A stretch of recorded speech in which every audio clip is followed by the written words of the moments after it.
بسم اللہ الرحمن الرحیم۔ اللہ تبارک و تعالیٰ کے نام سے آغاز کرتے ہیں جو بہت مہربان اور نہایت رحم والا ہے۔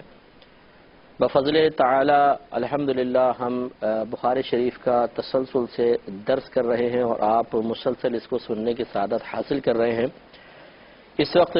67 نمبر یعنی 67ویں حدیث پر ہم پہنچے ہیں اور حضرت عبد الرحمن بن ابی بکرہ رضی اللہ تعالی عنہ سے مروی ایک حدیث پاک کا ذکر چل رہا تھا، جس میں آپ کہتے ہیں، آپ اپنے والد صاحب سے روایت کرتے ہیں کہ نبی کریم صلی اللہ علیہ وسلم نے ایک مرتبہ آپ اپنے اونٹ پر بیٹھے ہوئے تھے اور ایک شخص نے اس اونٹ کی لگام کو تھاما ہوا تھا، اور نبی کریم صلی اللہ علیہ وسلم صحابہ کرام سے پوچھ رہے تھے کہ بتاؤ آج کون سا دن ہے؟ تو صحابہ کرام خاموش رہے اور ہم نے گمان کیا کہ شاید نبی کریم صلی اللہ علیہ وسلم آج کے دن کو کوئی اور نام دے دیں گے۔ پھر نبی کریم صلی اللہ علیہ وسلم نے خود ہی فرمایا کہ کیا آج قربانی کرنے کا دن نہیں ہے؟ یعنی 10 ذوالحجہ کا دن تھا، یوم النحر جس کو کہتے ہیں۔ تو ہم سب خاموش رہے، تو پھر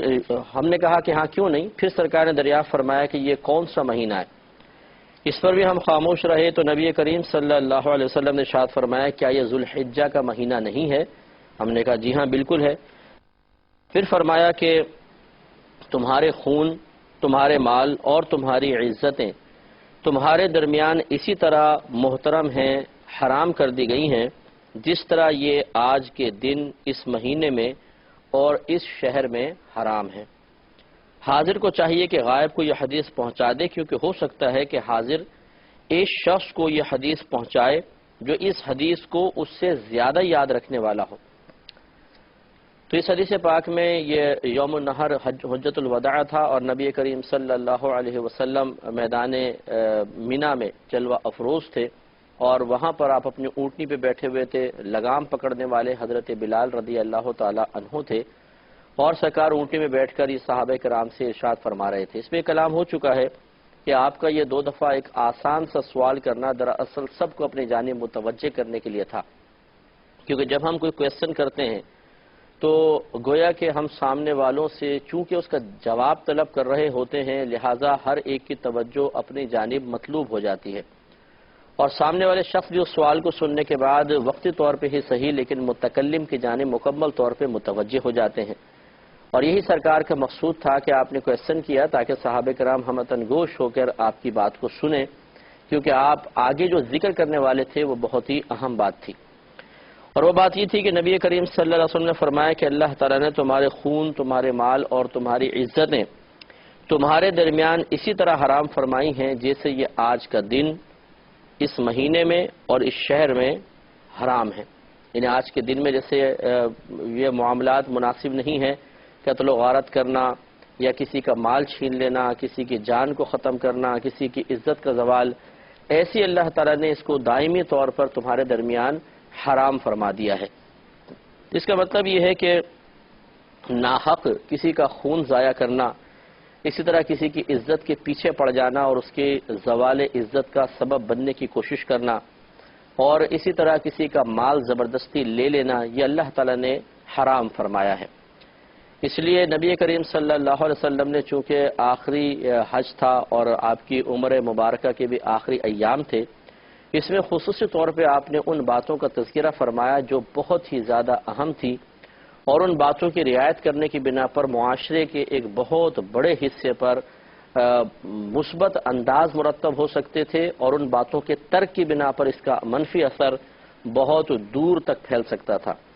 ان امور کو خاص طور پہ نبی کریم صلی اللہ علیہ وسلم نے تذکرہ فرمایا ہے، جیسے کہ اس حدیث میں ہے۔ اس پہ ہمارا کلام ویسے ہو چکا ہے پہلے، لیکن ضمن میں تھوڑی سی بات عرض کر دیتا ہوں کہ ایک تو ناحق قتل کرنا، یہ نبی کریم صلی اللہ علیہ وسلم نے فرمایا کہ اللہ تعالیٰ نے تمہارے درمیان حرام فرما دیا ہے۔ جیسے اب ہمارے یہاں پر بھی ہوتا ہے کہ چھوٹی چھوٹی باتوں پر قتل کر دینا، معمولی باتوں پر جھگڑے ہو جاتے ہیں، بچوں کے معاملے پر جھگڑا ہو جاتا ہے اور پھر ہتھیار نکل آتے ہیں اور انسان ایک دوسرے کو قتل کر دیتا ہے۔ چھوٹی چھوٹی باتوں پر کسی نے برا بھلا کہہ دیا، کسی نے گالی بک دی، قوت برداشت چونکہ ہماری ختم ہو چکی ہوتی ہے، لہٰذا بات قتل و غارت تک پہنچ جاتی ہے۔ اسی طرح لوٹنے والے جو ڈاکو ہیں یا چور ہیں، لٹیرے ہیں، جب وہ لوٹتے ہیں اور کوئی شخص مزاحمت کرتا ہے تو لوگوں میں خوف و ہراس بٹھانے کے لیے اور اپنے کام کو مزید آئندہ کے لیے آسان کرنے کے لیے وہ قتل و غارت کا راستہ اختیار کرتے ہیں کہ دو چار کو مارو، اخبار میں خبر آئے گی، اسی طرح میڈیا پر خبریں آئیں گی تو دیگر لوگ خوفزدہ ہو جائیں گے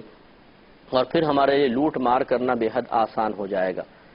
لیکن یہ سوچنا چاہیے کہ جب اللہ تبارک و تعالی نے اس طرح ناحق جان لینا حرام قرار دے دیا ہے تو پھر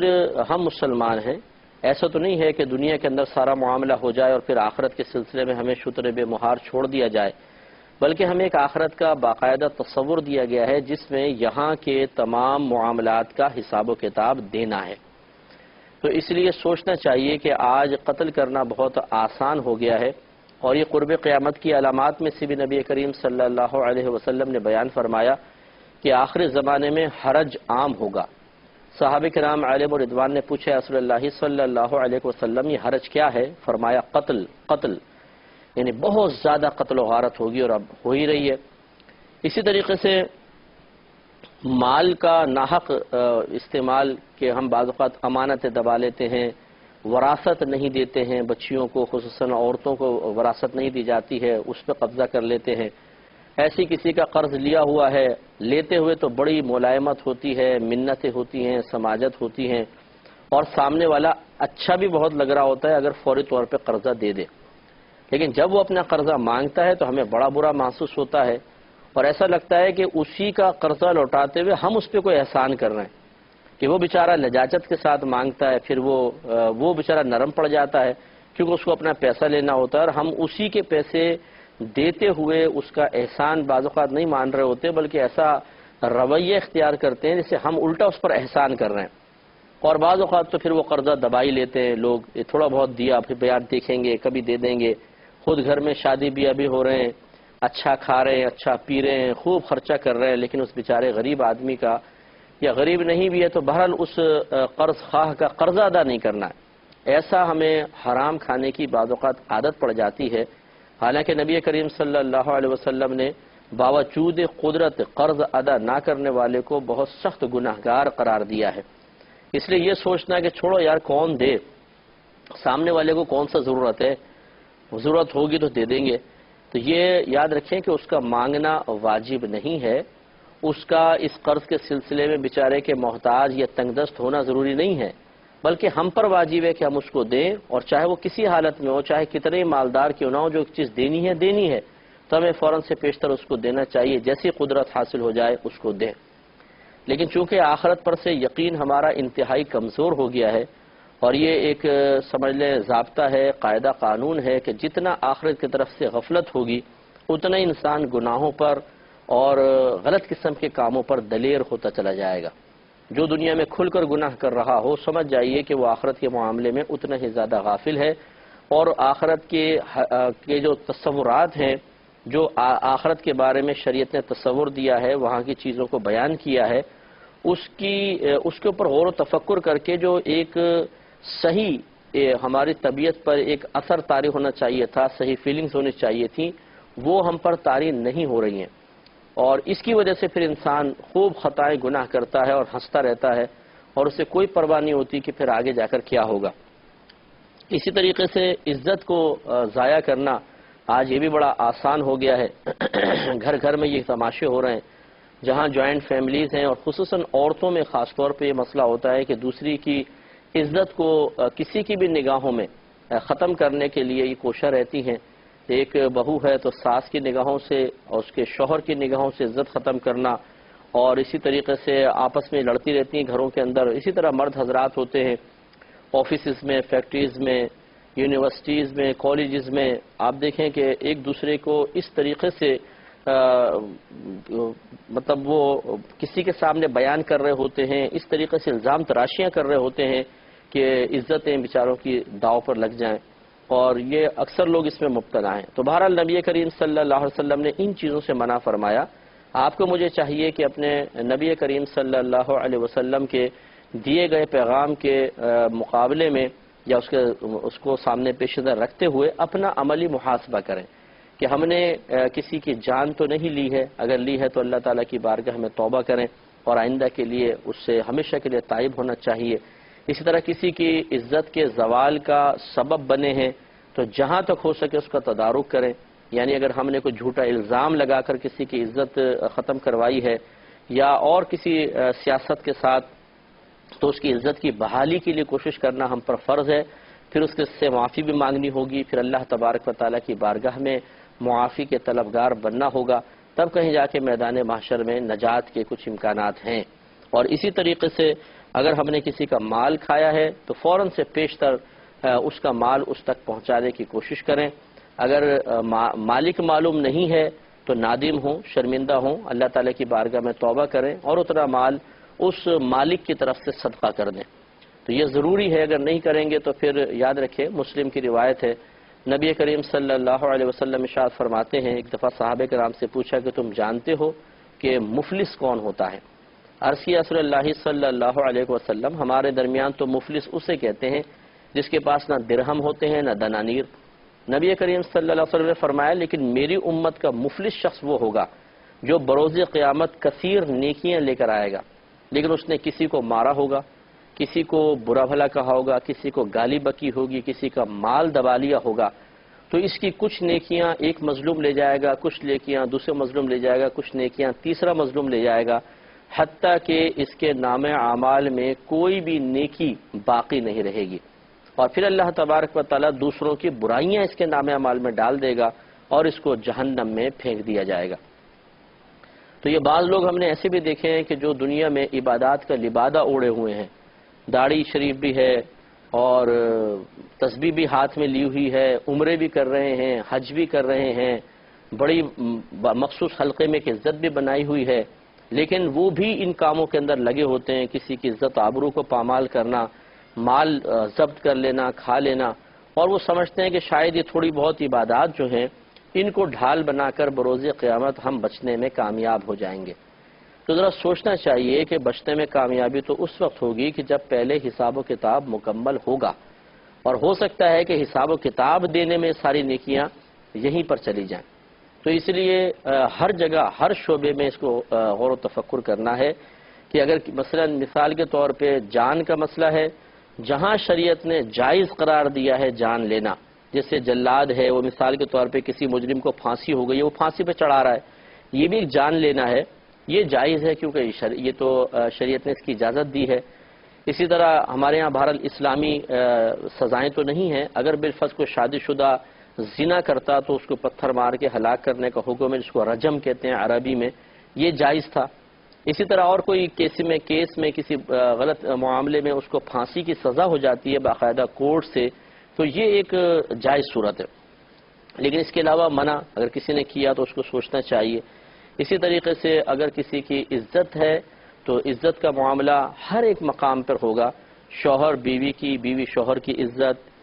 شاگرد استاد کی، استاد شاگرد کی عزت کا لحاظ کرے. کہیں پر بھی پامال ہوئی ہوگی اس کا بھی آخرت میں حساب ہوگا،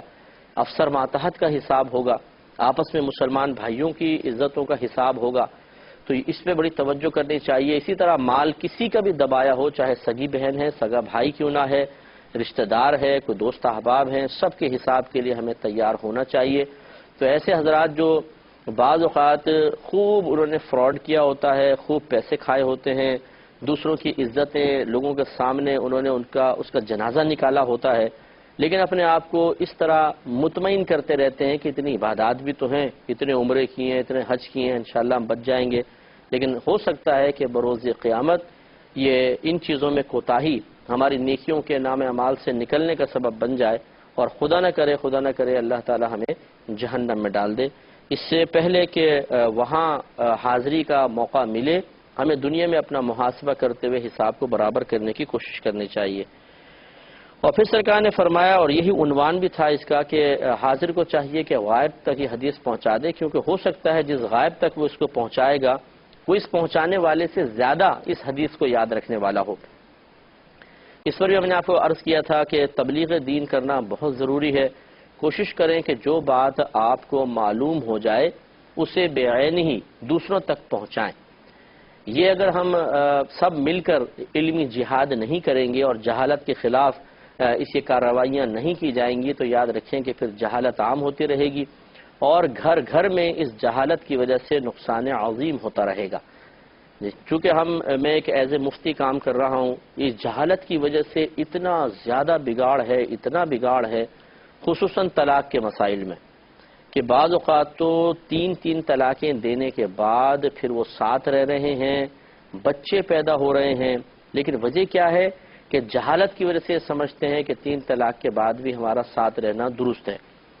اور یہ اکثر وہ لوگ ہوتے ہیں کہ جو کسی بھی جاہل سے جا کر فتویٰ یا مسئلہ معلوم کر لیتے ہیں، سامنے والا مسئلہ بتانے کا اہل نہیں ہوتا، لیکن چونکہ ہماری مرضی کے موافق بتا رہا ہوتا ہے تو ہمیں بہت اچھا لگتا ہے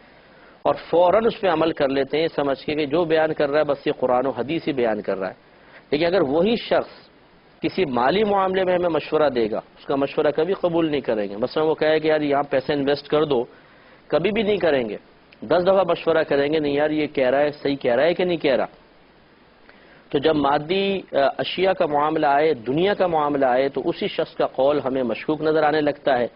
لیکن جب دین کا اور آخرت کا معاملہ آئے اور اپنے لیے آسانی کے پہلو نکل رہے ہوں تو اس کا قول اتنا معتبر، اتنا معظم محسوس ہوتا ہے کہ اس کے خلاف سننے کے لیے تیار نہیں ہوتے اور فوراً عمل پیرا ہو جاتے ہیں۔ اور پھر یہ 3 طلاق کے بعد ساتھ رہنا، یہ صحیح بات یہ ہے کہ یہ زنا کا دروازہ کھولنا ہے۔ تو اس طرح بعض گھروں کے اندر 10 سال 20 سال تک زنا ہو رہے ہیں اور وہ بچے پیدا ہو رہے ہیں کہ جو ولد الحرام کہلائیں گے، یقیناً وہ جائز نہیں ہے۔ اور اس طریقے سے جہالت کی وجہ سے ہمارے گھروں کے اندر گناہ کبیرہ سر عام ہو رہا ہوتا ہے اور ہمیں معلوم نہیں ہوتا۔ اسی طریقے سے تجارت کے مسائل ہیں، بزنس کے ہیں، یہ سب جہالت کی وجہ سے بعض اوقات بیع فاسدہ ہو رہی ہوتی ہیں، بیع باطل ہو رہی ہوتی ہے، اجارے فاسد ہو رہے ہوتے ہیں، کرنے والا بھی گناہگار، کروانے والا گناہگار، لیکن ان کو شعور ہی نہیں ہوتا کہ ہمارے نام اعمال میں کتنا گناہ لکھا جا رہا ہے۔ بڑے بڑے بزنس مین بڑے مطمئن ہو کر حرام کام لگاتار کر رہے ہیں، وہ صرف پروفٹ کی مقدار دیکھتے ہیں، وہ اپنی مارکیٹ ویلیو کو دیکھتے ہیں، وہ اپنے سٹیٹس کو دیکھتے ہیں اور کہتے ہیں کہ دیکھا ہماری سمجھداری کہ ہم کتنا بہترین سرمایہ کما رہے ہیں، لیکن میدان محشر میں جا کے جب اس کی ایک پائی کا حساب دینا ہوگا، یہ تو وہاں پتہ چلے گا کہ اللہ تعالیٰ اور اس کے رسول کے احکام کو معمولی سمجھ کے نظر انداز کرنا اور مادی اشیاء کے سامنے پھر قرآن و حدیث کی تعلیمات کو نگاہ حقارت سے دیکھنا کس قدر نافع ہوئی، کتنا اس کا فائدہ ہوا، یہ میدان محشر بتائے گا۔ اس لیے ہم آپ سے گزارش کرتے ہیں کہ جو آپ اچھی بات سیکھیں کسی مستند عالم دین سے سنیں، اسے دوسرے تک پہنچائیں، کہ بعض اوقات اس طرح باتوں کا پہنچانا، بعض اوقات ہمیں ایک بات بڑی سطحی قسم کی لگ رہی ہوتی ہے، چھوٹی سی محسوس ہو رہی ہوتی ہے، اتنی زیادہ اہم محسوس نہیں ہو رہی ہوتی، لیکن وہی بات کسی کے لیے آخرت بہتر بنانے کا ذریعہ اور سبب بن جاتی ہے۔ اس لیے آپ کو مجھے چاہیے کہ ہم سب کثرت سے تبلیغ دین کریں اور دوسروں تک ان دینی باتوں کو پہنچائیں تاکہ لوگ گناہوں سے بچیں، خطاؤں سے بچیں اور علم عام ہو۔ اللہ تعالیٰ سے دعا ہے کہ رب کریم جو کچھ سنا اس پر عمل پیرا ہونے کی توفیق عطا فرمائے، آمین۔ وآخر دعوانا ان الحمد للہ رب العالمین۔